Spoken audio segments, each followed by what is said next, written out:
సడన్‌గా వైసీపీ నాయకులందరికీ కూడా రాష్ట్రంలో ఉన్న నిరుద్యోగ యువత పైన ప్రేమ పుట్టుకొచ్చేసిందండి. అయ్య మామూలు ప్రేమ చూపించట్లా. 2025 మెగా డిఎస్సీలో అవకతవకలు జరిగినాయట. ఈళ్ళు 2026లో పోరాటం చేస్తున్నారు. గత 5 ఏళ్ళు అధికారంలో ఉండి కనీసం ఒక్క సంవత్సరం కూడా ఒక్కటంటే ఒక్క నోటిఫికేషన్ జారీ చేయలే డిఎస్సికి సంబంధించి. ఒక్క టీచర్ పోస్ట్ భర్తీ చేయలే. ఇవాళొచ్చి నిరుద్యోగ యువత గురించి మాట్లాడుతున్నారు. డిఎస్సి అభ్యర్థుల గురించి వీళ్ళు మాట్లాడుతున్నారు. వీళ్ళ కపట ప్రేమ చూడండి ఒకసారి. ఏమని మాట్లాడుతున్నారో వినిపిస్తా చూడండి. నీట్ లీక్ పై ధర్మేంద్ర ప్రధాన్ రాజీనామా చేశారు.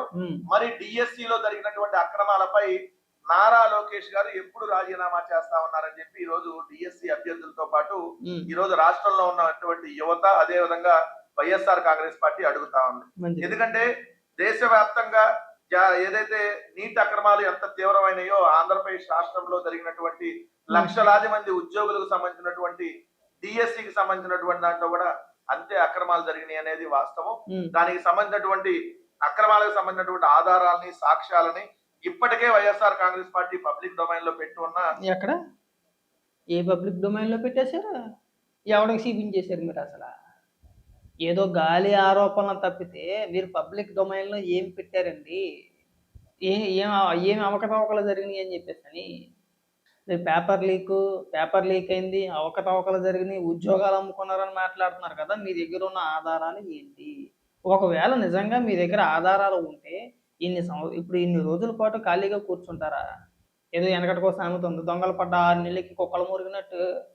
ఇవాళ ఏదో మీకు అవకాశం దొరికింది కదా, కేంద్ర విద్యాశాఖ మంత్రి రాజీనామా చేశారు కాబట్టి ఇక్కడ అర్జెంటుగా డిఎస్సీలో అవకతవకలు జరిగినాయని నారా లోకేష్ గారు రాజీనామా చేశారు.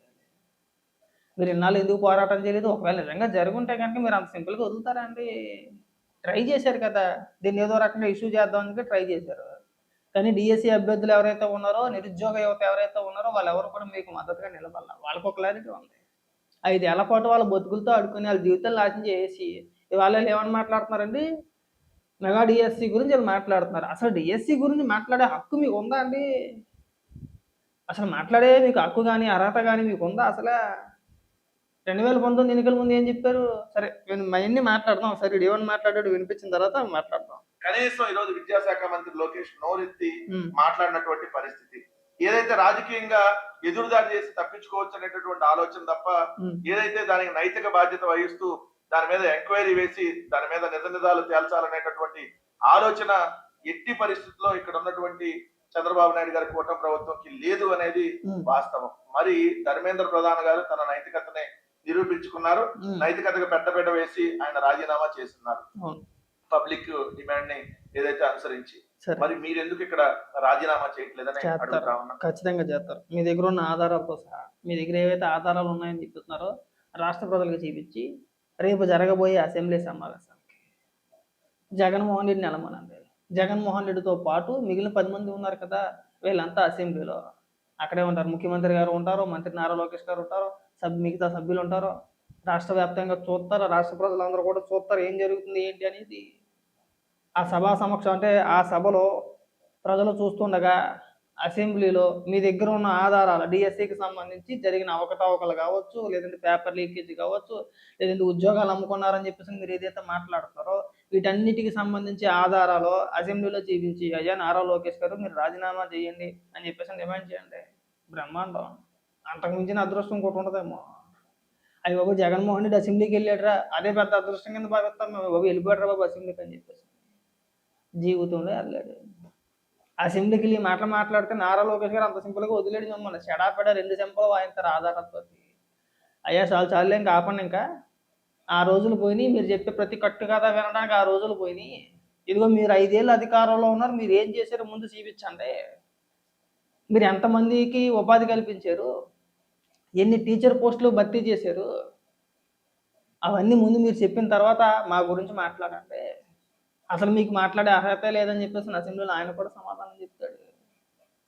ఎందుకు చెప్పరు? మీరు మాట్లాడవచ్చు కదా, చక్కగా అసెంబ్లీకి వెళ్ళి అడగవచ్చు కదా.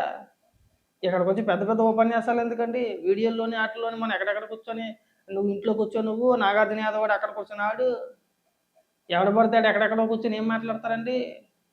రాజీనామా చేస్తారా? మీ దగ్గర ఉన్న ఆధారాలు ఏంటంటే చూపించండి. సిబిటి విధానంలో పరీక్షలు జరిగితే, ఆన్లైన్లో పరీక్షలు జరిగితే దానికి పేపర్ లీకేజ్ అంటే మాకు అర్థం కావట్లా. కాసేపు పేపర్ లీకేజ్ అంటారు, కాసేపు అవకతవకలు అంటారు, కాసేపు ఉద్యోగాలు అమ్మేసుకున్నాను అంటారు. అసలు మీ దగ్గర ఉన్న ఆధారాలు ఏంటి అని అడుగుతున్నా. నాకు నన్ను అడిగితే కనుక మీరు ఈ అంశం గురించి ఎంత తక్కువ మాట్లాడితే అంత మంచిది. మీరు డిఎస్సి గురించి మాట్లాడిన ప్రతి సందర్భంలోని గత 5 ఏళ్ళు మీరు ఎందుకు డిఎస్సి పేరు ఊసెత్తలేదు, ఎందుకు నోటిఫికేషన్ జారీ చేయలేదు, ఎందుకు టీచర్ పోస్టులు భర్తీ చేయలేదు అని ఖచ్చితంగా అడుగుతాం మేము. ఆ ప్రశ్న కూడా వచ్చింది. యువతకు తెలియదా? డిఎస్సి అభ్యర్థులకి తెలియదా?